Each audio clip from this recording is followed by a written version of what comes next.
வணக்கம் நண்பர்களே. இந்தியன் பாலிடிக்ஸில் முக்கியமான 2 டாபிக்ஸை இந்த பதிவில் நம்ம டிஸ்கஸ் பண்ண போகிறோம். முதல் டாபிக் என்ன பார்க்க போகிறோம் அப்படின்னா, திமுகவுடைய எம்பி தயாநிதி மாறன் அவர்கள் ஹிந்தியை பற்றியும், அதாவது பீகார், உத்தரப்பிரதேச மாநிலத்தில் ஹிந்தியை படித்தவங்க தமிழ்நாட்டுக்கு கட்டிடம் கட்டிக்கிருக்காங்க, டாய்லெட்டை க்ளீன் பண்ணிக்கிருக்காங்க அப்படின்னு சொல்லிட்டு 9 மாதத்துக்கு முன்னாடி பேசின ஒரு வீடியோ சோசியல் மீடியாவில் வைரலாக ஷேர் ஆகி போக, இப்போ இந்த விவகாரம் இந்தி கூட்டணிக்கும் திமுகவுக்கும் மிகப்பெரிய சிக்கலை ஏற்படுத்தியிருக்கு. திமுகவினர் இது பழைய வீடியோ, 9 மாதம் பழைய வீடியோ அப்படின்னு சொல்கிறாங்க. பாஜக என்ன செக்க வைக்கிறாங்க அப்படின்னா, இருக்கட்டும் 9 மாதத்துக்கு முன்னாடி பேசின வீடியோவாக இருந்தாலும் பேசினதுக்கு தயாநிதி மாறன் அவர்கள் இப்போ வரைக்கும் மன்னிப்பு கேட்டாரா? இந்தி கூட்டணியுடைய முகமே இதுதான், அவங்க சனாதன தர்மத்துக்கு எதிரானவர்கள், ஹிந்தி மொழிக்கு எதிரானவர்கள் அப்படின்னு சொல்லிட்டு பாஜக பதிவுகளை போட நேஷனல் மீடியா இப்போ டிபேட்டை நடத்திக்கிருக்காங்க. இப்போ விஷயம் என்ன அப்படின்னா, இந்த விவகாரத்தில் தயாநிதி மாறன் அவர்களுடைய இந்த கருத்து இருக்கு பார்த்தீங்களா, இதை 2 கோணங்களில் பார்க்கலாம்.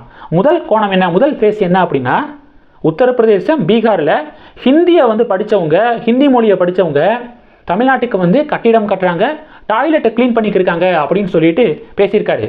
இதை ஹிந்தி மொழிக்கு எதிராக தயாநிதி மாறன் அவர்கள் பேசியிருக்காரு அப்படின்னு முதல் கோணத்தில் பார்க்கலாம். 2வது கோணம் என்ன அப்படின்னா, கட்டிட தொழில் மற்றும் டாய்லெட்டை க்ளீன் பண்ணிக்கிருக்காங்க அப்படின்னு சொல்லிட்டு குறிப்பிட்டிருக்காருல்ல, இதை பார்க்கும்போது அப்போ கட்டிட தொழில் பார்க்குறது, டாய்லெட்டை க்ளீன் பண்ணுறதெல்லாம் இழிவான தொழிலா? இல்லை, எல்லா வேலையும், எந்த ஒரு வேலையும் இழிவான தொழில் கிடையாது. அவங்கவுங்க குடும்ப சூழலை பொறுத்து, வறுமையின் காரணமாக அவங்கவுங்க அந்தந்த வேலைகளை பார்க்குறாங்க. ஸோ அப்போ இந்த இடத்துல கட்டிட தொழில் மற்றும் டாய்லெட்டை க்ளீன் பண்ணிக்கிருக்காங்க அப்படின்னு ஒரு தொழிலை எப்படி குறைவாக எம்பி பேசினாரு அப்படிங்கிற ஒரு விவாதங்களும் சோசியல் மீடியாவில் விவாத பொருளாக மாறி இருக்கு. இப்போ தெலுங்கானாவுடைய முன்னாள் முதலமைச்சராக இருந்த சந்திரசேகர் ராவுடைய மகளான கவிதா இருக்காங்க பார்த்தீங்களா, அவங்க என்ன சொல்லியிருக்காங்க அப்படின்னா, அவங்க இந்தி கூட்டணியில் இல்லை, அவங்க தேசிய ஜனநாயக கூட்டணியிலையும் கிடையாது, பாரதிய ராஷ்டிரிய சமிதி அப்படிங்கிற கட்சி. அவங்க என்ன குறிப்பிட்டிருக்காங்கன்னா, கோமூத்ரா ஸ்டேட்ஸ் அப்படிங்கிற வார்த்தையை பயன்படுத்துறது, சனாதன தர்மத்துக்கு எதிராக பேசுறது, இப்போ ஹிந்தி மொழியை விமர்சனம் பண்ணுறேன் அப்படிங்கிற பேரில் தொழிலாளர்களை விமர்சனம் பண்ணுறது, இழிவாக பேசுறது, இதெல்லாம் பிரிவினைவாதம் அப்படின்னு சொல்லிட்டு கவிதா அவர்கள் குறிப்பிட்டிருக்காங்க. அது மட்டும் இல்லாமல் இந்தி கூட்டணியில் முக்கியமான கட்சி காங்கிரஸுடைய முக்கியமான தலைவர் ராகுல் காந்தி அவர்கள் இதெல்லாம் கண்டிக்கணும். பாரத் ஜோடோ யாத்திரா, அதாவது ஒன்றிணைக்கக்கூடிய, தேசத்தை ஒன்றிணைக்கக்கூடிய யாத்திரை அப்படின்னு சொல்லிட்டு ஒரு பக்கம் போய்க்கிருக்காரு. ஆனால் இந்தி கூட்டணியில் இருக்கக்கூடிய திமுக பிரிவினைவாதம் பேசிக்கிருக்காங்க. அப்போ இதை ராகுல் காந்தி அவர்கள் ஆரம்பத்திலேயே கேட்டிருந்தாரு, கண்டனத்தை தெரிவிச்சிருந்தாரு. அப்படின்னா இது போன்ற இஷ்யூ மறுபடியும் நடக்காது அப்படின்னு பிஆர்எஸ் கட்சியுடைய முக்கியமான தலைவர் கவிதா அவர்கள் ஸ்டேட்மெண்ட் கொடுத்துருக்காங்க.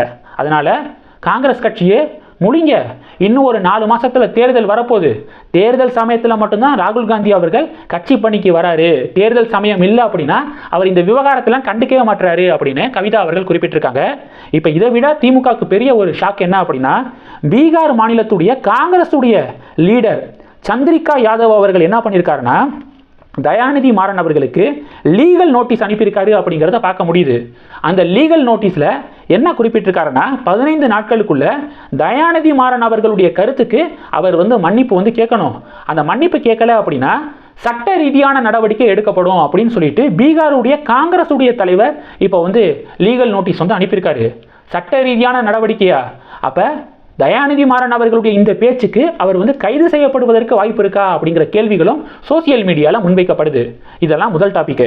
2வது டாபிக் என்ன பார்க்க போறோம் அப்படின்னா, உத்தரப்பிரதேசத்துடைய முதலமைச்சர் யோகி ஆதித்யநாத் அவர்கள் அதிகாரிகளுக்கு ஒரு உத்தரவை பிறப்பிச்சிருக்காரு.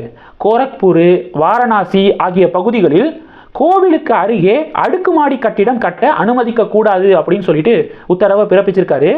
எதுக்காக அந்த உத்தரவை பிறப்பிச்சிருக்காரு அப்படின்னா, கோவிலுடைய புனித தன்மை மற்றும் அதனுடைய மதிப்பை குறைக்கக்கூடிய வகையில் கோவிலை விட உயரமான கட்டிடங்கள் இருக்கக்கூடாது அப்படிங்கிறதுக்காக தான் அனுமதி கிடையாதுன்னு சொன்னோம் அப்படின்னு உத்தரப்பிரதேச அரசாங்கம் ஒரு விளக்கம் கொடுத்துருக்காங்க. யோகி ஆதித்யநாத் அவர்களுடைய இந்த அறிவிப்பை பாஜகவினர் மிகப்பெரிய அளவில் வரவேற்பு தெரிவிக்கிறாங்க. ஒரு பகுதியில் கோவில் இருக்குது அப்படின்னா அந்த பகுதியை சுற்றி இருக்கக்கூடிய, அந்த கோவிலை சுற்றி இருக்கக்கூடிய இடங்களில் அந்த கோவிலுக்கு அதிகமாக உயரமாக கட்டிடங்கள் எழும்பக்கூடாது அப்படிங்கிறதான் யோகி ஆதித்யநாத் அவர்களுடைய உத்தரவு. இது 2வது டாபிக். 3வது டாபிக் என்ன பார்க்க போகிறோம் அப்படின்னா, ஜனவரி 22ஆம் தேதி அயோத்தி ராமர் கோவிலுடைய கும்பாபிஷேகம் எல்லாருக்கும் தெரியும். எதிர்கட்சியை சேர்ந்த தலைவர்களுக்கும் அழைப்பு கொடுக்கப்பட்டிருக்கு. இப்போ கபில் சிபல் என்ன சொல்லியிருக்காரு அப்படின்னா, ராமர் எங்களுடைய இதயத்தில் இருக்காரு. அதாவது என்ன கேள்வி நிருபர்கள் கேட்டிருக்காங்கன்னா, உங்களுக்கெல்லாம் அழைப்பு வந்திருக்கு, நீங்கள் ராமர் கோவில் கும்பாபிஷேகத்துக்கு போவீங்களா, அயோத்தி கோவிலுக்கு போவீங்களா அப்படின்னு சொல்லிட்டு கேள்வி கேட்கப்பட்டிருக்கு. அதற்கு கபில் சிபல் என்ன சொல்லியிருக்காருன்னா, ராமர் வந்து எங்களுடைய இதயத்தில் வந்து இருக்காரு அப்படின்னு சொல்லிட்டு குறிப்பிட்டிருக்காரு. ஸோ இதனுடைய மறைமுக அர்த்தம் என்ன, கோவிலுக்கு போகலை அப்படிங்கிறத தான் இப்படி சொல்லியிருக்காரோ அப்படிங்கிற கேள்விகள், விவாதங்கள் சோசியல் மீடியாவில் முன்வைக்கப்படுது. இப்போ பாஜகவினர் என்ன சொல்கிறாங்கன்னா, எதிர்க்கட்சிகளுக்கு முறையாக அழைப்பு வந்து கொடுக்கப்பட்டிருக்கு, இருந்தாலும் அவங்க கலந்து கொள்வதற்கான வாய்ப்பு ரொம்ப கம்மி. ஏன்னா ராமர் கோவில் கும்பாபிஷேகத்தில் கலந்துக்கிட்டா சிறுபான்மை மக்களுடைய வாக்குகள் போயிடும், நம்மளுக்கு கிடைக்காது அப்படின்னு சொல்லிட்டு கொஞ்சம் பேனிக் ஆவாங்க போல அப்படின்னு சொல்லிட்டு இப்போ பாஜகவினர் சோசியல் மீடியாவில் பதிவுகளை போட்டுக்கிருக்காங்க. இப்போ இந்த விவாதமும் ஒரு பக்கம் வந்து நடந்துக்கு இருக்கு. ஓகே, என்னை கேட்டால் இந்த ராமர் கோவில் இஷ்யூ இருக்குது பார்த்தீங்களா, இது கிட்டத்தட்ட முடிஞ்சிருச்சு. சுமூகமான முடிவு எடுக்கப்பட்டிருக்கு. உச்சநீதிமன்றத்துடைய தீர்ப்பின் அடிப்படையில் தான் இங்கே வந்து ராமர் கோவில் வந்து கட்டப்படுது. இஸ்லாமியர்களும் மசூதி கட்டுவதற்காக நிலம் வந்து ஒதுக்கீடு செய்யப்பட்டு அங்கேயும் மிக பிரம்மாண்டமாக மசூதி வந்து கட்டப்படுது. அதனால ராமர் கோவில் அந்த கும்பாபிஷேகத்தில் அனைத்து மதத்தை சேர்ந்தவர்களும் மகிழ்ச்சியாக கலந்துக்கணும் அப்படிங்கிறதான் என்னுடைய விருப்பம்.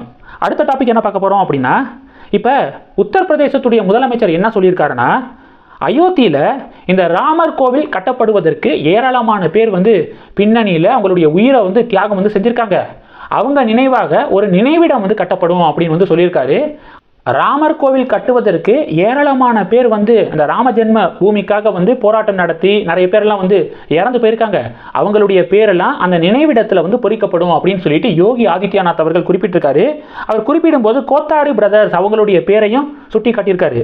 யார் இந்த கோத்தாரி பிரதர்ஸ் அப்படின்னு சொல்லிட்டு தேடி பார்க்கும்போது 1968 ராம் கோத்தாரி அப்படிங்கிற ஒருத்தர் பிறக்கிறாரு. 1970 சரத் கோத்தாரி அப்படிங்கிற ஒரு நபர் பிறக்கிறாரு. 2 பேரும் அண்ணன் தம்பிங்க. 2 பேருடைய இவங்களுடைய அப்பாவும் தாத்தாவும் ஆர்மி ஆஃபீஸராக வந்து இருந்தவங்க. ஓகே, அப்போ ராணுவ குடும்பத்திலிருந்து பிறந்தவங்க ராம் கோத்தாரி மற்றும் சரத் கோத்தாரி. 2 பேருக்குமே சின்ன வயசுலேயே ஆர்எஸ்எஸ் மீது மிகப்பெரிய ஒரு அபிப்பிராயம் வந்து ஏற்படுது. ஆர்எஸ்எஸ்ல வந்து சேர்றாங்க. 1985 90 இந்த காலகட்டத்தில் தான் ராம ஜென்ம பூமி, பாபர் மசூதி இந்த இஷ்யூ வந்து ரொம்ப பீக்காக வந்து இருந்துச்சு. அப்போ வந்து அந்த ராம் கோத்தாரியும் சரத் கோத்தாரியும் என்ன பண்ணுறாங்க அப்படின்னா, ராம ஜென்ம பூமி அந்த மொமெண்ட்டு அந்த ஒரு போராட்டம்லாம் நடத்தப்பட்டுச்சு. ஆர்எஸ்எஸ் சார்பாக ராம ஜென்ம பூமி விடுதலை அப்படின்னு சொல்லிட்டு போராட்டம் நடத்தப்பட்டுச்சு. அதில் வந்து பங்கு பெறுவதற்காக டோட்டலாக ஒரு 69 பேர் என்ன பண்ணுறாங்க அப்படின்னா, மேற்கு வங்காளத்திலிருந்து, இவங்க மேற்கு வங்காள மாநிலத்தை சேர்ந்தவங்க, மேற்கு வங்காளத்திலிருந்து உத்தரப்பிரதேசம் வந்து ட்ரெயினில் வந்து புறப்படுறாங்க. ஆனால் ட்ரெயின் வந்து ஏதோட பெனாரஸ் வரைக்கும் ட்ரெயின் வருது. பெனாரஸுக்கு பிறகு ட்ரெயின் வந்து அனுமதி கிடையாது அப்படின்னு வந்து சொல்லிடுறாங்க. ஏன்னா பெரிய ஒரு இஷ்யூ இருக்கிறதுனால இது மாதிரி ராம ஜென்ம பூமி விடுதலை அப்படின்னு சொல்லிட்டு ஏதாவது ஒரு மொமெண்ட் நடந்துச்சு அப்படின்னா ஏதாவது சட்டம் ஒழுங்கு பிரச்சனை வருவதற்கு வாய்ப்பு இருக்குது அப்படின்னு சொல்லிட்டு உத்தரப்பிரதேசத்துடைய காவல்துறை அனுமதியை மறுத்துறாங்க. பிறகு அங்கேருந்து ரிக்ஷா மூலமாக கோலாப்பூர் அப்படிங்கிற ஒரு ஸ்பாட்டுக்கு போகிறாங்க. கோலாப்பூர்லேருந்து அயோத்தி இருக்குது பார்த்தீங்களா, அது கிட்டத்தட்ட 200 கிலோமீட்டரு. ராம் கோத்தாரி, சரத் கோத்தாரி மற்றும் அவங்களுடைய டீமு டோட்டலாக 69 பேர் சொன்னேன் பார்த்தீங்களா, அவங்க நடந்தே அயோத்திக்கு வந்து போகிறாங்க. அயோத்திக்கு போன உடனேயே அவங்களுடைய டார்கெட் என்னவாக இருந்துச்சு அப்படின்னா, பாபர் மசூதி இருக்குது பார்த்தீங்களா, அந்த மசூதியில் காவி கொடியை வந்து ஏற்றணும் அப்படிங்கிறது தான் அவங்களுடைய டார்கெட்டாக இருந்துச்சு. அவங்க அதை நோக்கி வந்து போகும்போது ஏகப்பட்ட லத்தி சார்ஜு, காவலர்கள் கடுமையான தாக்குதலை வந்து நடத்துகிறாங்க.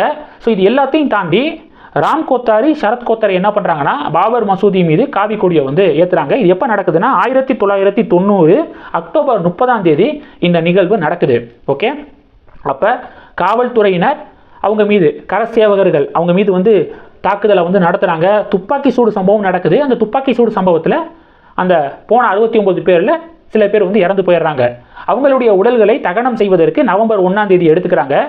நவம்பர் 2 என்ன நடக்குது அப்படின்னா, இந்த பேலன்ஸு கரசேவகர்கள் இருக்காங்க பார்த்தீங்களா, அவங்க மறுபடியும் அயோத்தி வந்து போய் அயோத்தியில் அவங்க வந்து அந்த பாபர் மசூதி இருக்குது பார்த்தீங்களா, சில பேர் அந்த பாபர் மசூதியுடைய சில பகுதிகளை வந்து தாக்க வந்து முற்படுறாங்க. அப்போ காவல்துறை என்ன பண்ணுறாங்க அப்படின்னா, துப்பாக்கி சூடு வந்து நடத்துகிறாங்க. அதாவது ஓப்பன் ஃபயர் வந்து பண்ணுறாங்க. அதில் கிட்டத்தட்ட ஒரு 50க்கும் மேற்பட்டோர் இறந்து போகிறாங்க அப்படிங்கிறத நம்ம பார்க்க முடியுது. கிட்டத்தட்ட 50 பேர் இறந்து போகிறாங்க அப்படின்னு சொன்னேன் பார்த்தீங்களா, அதில் தான் இந்த கோத்தாரி பிரதர்ஸும் அதில் வந்து இன்க்ளூட் ஆகிறாங்க. ஓகே, ராம் கோத்தாரி, சரத் கோத்தாரி 2 பேரும் அதில் வந்து இறந்து வந்து போகிறாங்க. ஸோ இதை தான் உத்தரப்பிரதேசத்துடைய முதலமைச்சர் என்ன சொல்லியிருக்காருன்னா, 1990 அந்த ஃபயர் வந்து நடந்துச்சு பார்த்தீங்களா, அப்போ வந்து உத்தரப்பிரதேசத்துடைய முதலமைச்சராக யார் இருந்தது அப்படின்னா, சமாஜ்வாடி பார்ட்டியுடைய நிறுவனர் முலாயம் சிங் யாதவ் வந்து இருந்தாருன்னு நினைக்கிறேன். ஓகே, இப்போ அதை தான் அந்த ராமஜென்ம பூமி வந்து மீட்டெடுக்க, ராமஜென்ம பூமி அயோத்தியில் வந்து ராமர் கோயில் கட்டுவதற்கு ஏராளமான பேர் வந்து உயிர் தியாகம் பண்ணியிருக்காங்க. கோத்தாரி பிரதர்ஸ் உட்பட ஏகப்பட்ட பேர் வந்து இறந்துருக்காங்க. அதனால அவங்க நினைவாக அயோத்தியில் ஒரு நினைவிடம் அமைக்கப்படும். அந்த நினைவிடத்தில் அவங்களுடைய பெயர்கள் எல்லாமே பொறிக்கப்படும் அப்படின்னு சொல்லிட்டு யோகி ஆதித்யநாத் அவர்கள் அறிவிச்சிருக்காரு. ஸோ இந்த அறிவிப்பு சமூக வலைதளத்தில் கவனம் பெறுது. இந்த 2 டாபிக்ஸை பற்றி உங்களுடைய பார்வைகளை மறக்காமல் கமெண்ட் பண்ணுங்கள். இந்த வீடியோ பிடிச்சிருந்துச்சுன்னா லைக் பண்ணுங்கள், ஷேர் பண்ணுங்கள். மறக்காமல் நம்ம சேனலை சப்ஸ்கிரைப் பண்ணுங்கள்.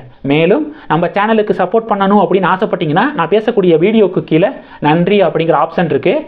அதை கிளிக் பண்ணி உங்களால் முடிந்த தொகையை சேனல் வளர்ச்சிக்காக கொடுத்து உதவி செய்யலாம். இல்லை ஜாயின் பட்டனை கிளிக் பண்ணி நம்ம சேனலுக்கு மெம்பராக வந்து ஆகலாம். நன்றி. ஜெய் ஹிந்த்.